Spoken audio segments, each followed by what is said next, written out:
The Wren Building is the signature building of the College of William and Mary in Williamsburg, Virginia, USA. Along with the Brafferton and President's House, these buildings form the college's ancient campus. Construction of the first building on this site began August 8, 1695 and was completed by 1700. After several fires and rebuildings, the Wren Building was the first major building restored or reconstructed by John D. Rockefeller, Jr., after he and the Reverend Dr. W.A.R. Goodwin began Colonial Williamsburg's restoration in the late 1920s. The building's current state dates to the 20th century restoration by Boston architects Perry Shaw and Hepburn. The college named the building in honor of the English architect Sir Christopher Wren, after the Reverend Hugh Jones, a William and Mary mathematics professor, wrote in 1724 that the college building was modeled by Sir Christopher Wren.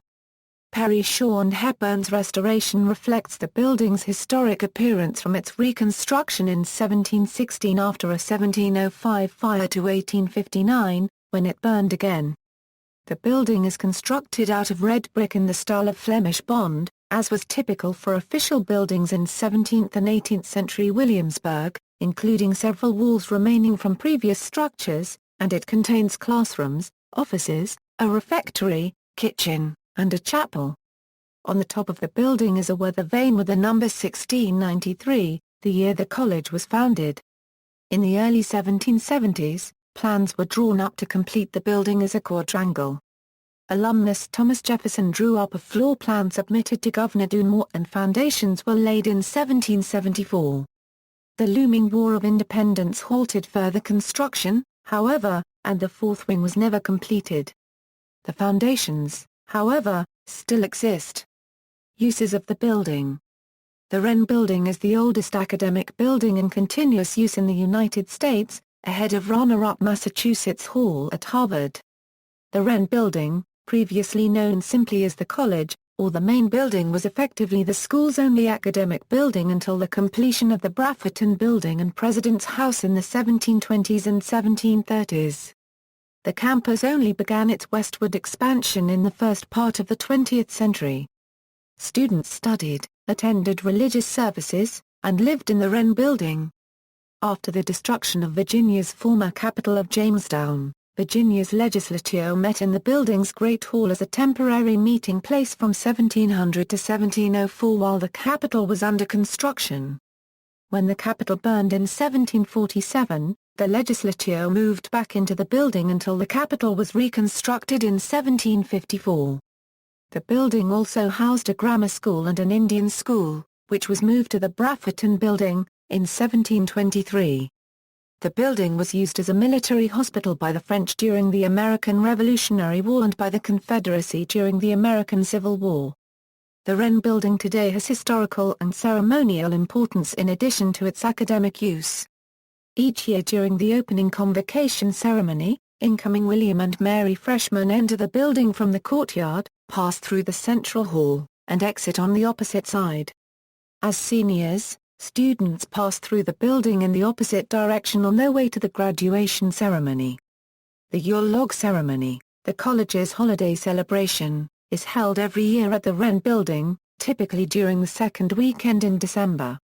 Each fall incoming freshmen take the school's honor code pledge in the building's Great Hall. The Bishop James Madison Society, the college's second oldest secret society, is rumored to meet in the Wren Building. Historic setting.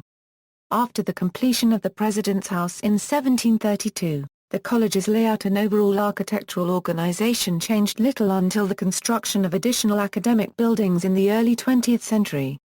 For nearly 150 years, the campus consisted of the three buildings: the Wren Building, the Brafferton, and the President's House, proportionally arranged in the college yard.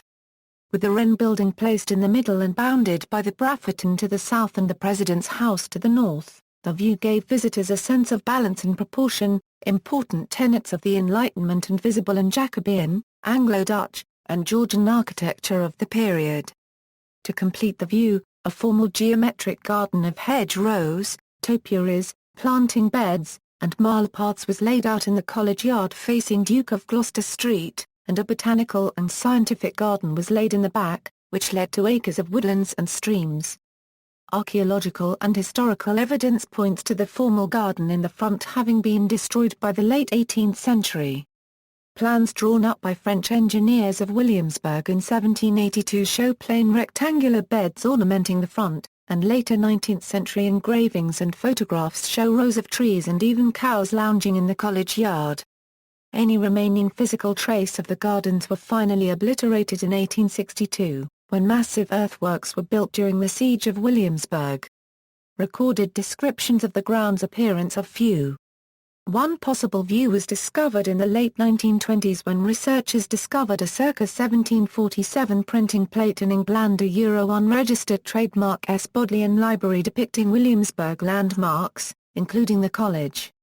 Although this Bodleian plate served as the blueprint for the Wren Building's restoration in the 1920s and 1930s, little was known about the plate Euro unregistered trademark S authenticity with regard to the gardens until college archaeologists and students began digging for evidence in 2005.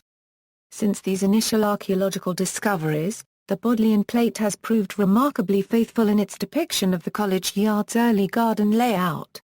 Although the two side structures are not entirely balanced, the site of the college would have been impressive for an 18th-century Virginian. Native and foreign-born visitors alike marveled at the college's design. Fires. The building has been gutted by fire 3 times. The first fire was accidental and began in a basement in the north wing of the building in 1705. Reconstruction after this fire, commanded by Governor Alexander Spotswood, was completed by 1716 with partial funds from Queen Anne. A second fire ravaged the building in 1859, and when it was rebuilt, the Wren Building had a newly fashionable Italianate design. A third fire was set intentionally by Federal troops during the Civil War in 1862. Each reconstruction incorporated the surviving exterior walls, but the overall look of the building has varied considerably over time. Sir John Randolph, a Speaker of the House of Burgesses, an Attorney General for the Colony of Virginia, and the youngest son of William Randolph and Mary Isham, was interred at the chapel of the Wren Building after his death in 1737. After the burial vaults were disturbed in the 1859 fire, a physician who examined the contents of Randolph's tomb discovered the bones of Randolph and an unknown second person. Botetourt statue. Popular Virginia Governor Norborne Berkeley, 4th Baron Botetourt, better known as Lord Botetourt, who died in office in 1770 and had been a member of the college's Board of Visitors, was buried in the crypt under the building's chapel. A statue of Lord Botetourt was acquired by William and Mary in 1797 and moved to the campus from the former Capitol building in 1801. Previously displayed in the piazza of the Capitol building at the opposite end of Duke of Gloucester Street, the statue was a landmark in front of the building for several centuries. After years of weathering, it was removed in 1958 and in 1966 was placed in its new location inside the college's Swem Library.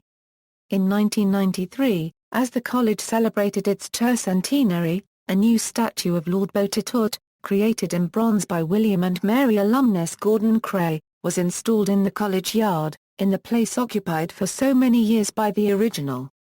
Priorities of the college. A large plaque was presented by the Association for the Preservation of Virginia Antiquities in 1914 which lists some of the notable firsts for William and Mary, first college in the United States, the claim being that its antecedents go back to the college proposed at Henricus. First American college to receive its charter from the Crown under the seal of the Privy Council, in 1693. Hence it was known as a Euro et Her Majesty's Euro unregistered trademark Royal College of William and Mary, a Euro first and only American college to receive a colonial coat of arms from the College of Arms in London, 1694. First college in the United States to have a full faculty, consisting of a president, 6 professors, usher, and writing master, 1729. First college to confer metallic prizes. The gold medals donated by Lord Botetourt in 1771. First college to establish an intercollegiate fraternity, the Phi Beta Kappa, December 5, 1776. First college to have the elective system of study, 1779. First college to have the honor system, 1779. First college to become a university, 1779. First college to have a school of modern languages, 1779. First college to include fine arts in a professorship, 1779. First college to have a school of municipal and constitutional law, 1779. First college to teach political economy, 1784. First college to have a school of modern history, 1803. See also, oldest buildings in the United States, Wren Across controversy. References. External links: William and Mary College, Main Building, College Yard, Williamsburg, Virginia, 4 photos, 14 measured drawings, and 5 data pages at Historic American Buildings Survey, William and Mary. History of the Wren Building, Colonial Williamsburg. Wren Building.